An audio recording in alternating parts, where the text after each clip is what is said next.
there is a sound in eternity.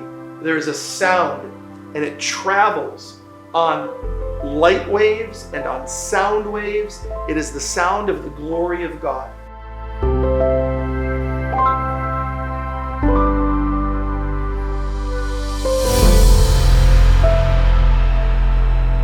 Hey everybody, Hag Sameach.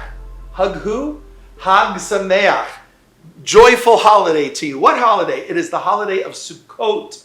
Sukkot has got to be one of my favorite biblical holidays, especially because it's really the holiday that welcomed me into Israel and welcomed me into an understanding of Judaism through the International Christian Embassy and their annual Feast of Tabernacles celebration that I have had the privilege of participating in dozens of times over the years.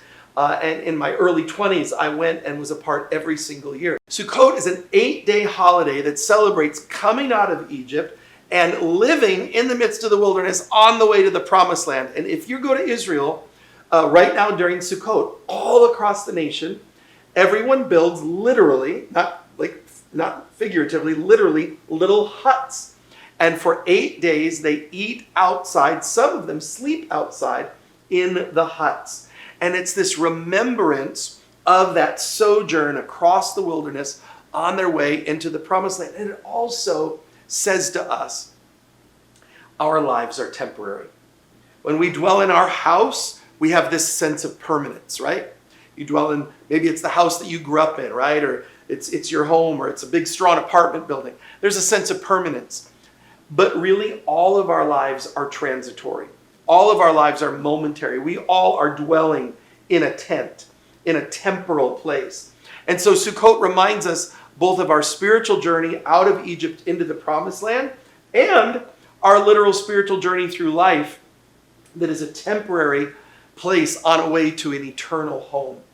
And there's so many aspects to Sukkot. I don't even know how to begin, but it is a glorious time. I'm believing that we're going to see it catch on with American Christians. There are some American Christians who are building sukkahs and eating outside, and it's a lot of fun to do that. Sukkot has all these really cool little elements to it throughout the 8 days. Many times you might see, even across America, the 4 elements held together. It's this kind of special prayer that they'll do where they'll take the willow branch and the myrtle branch and the palm, the date palm branch, and then this etrog, which is kind of like it looks like a big overgrown lemon.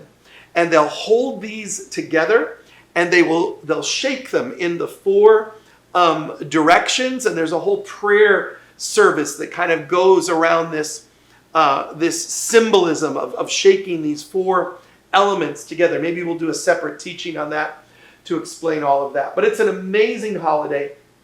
And the core point is this. We are not physical beings who have spiritual experiences. We are spiritual beings having a temporary physical experience.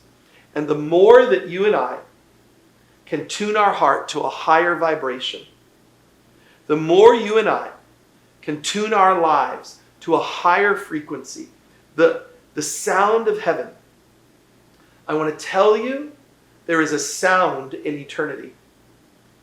There is a sound, and it travels on light waves and on sound waves. It is the sound of the glory of God.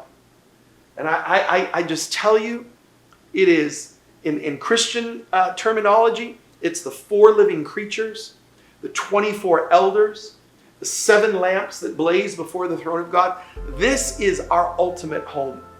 And Sukkot reminds us all of this is temporary. All of this is passing away.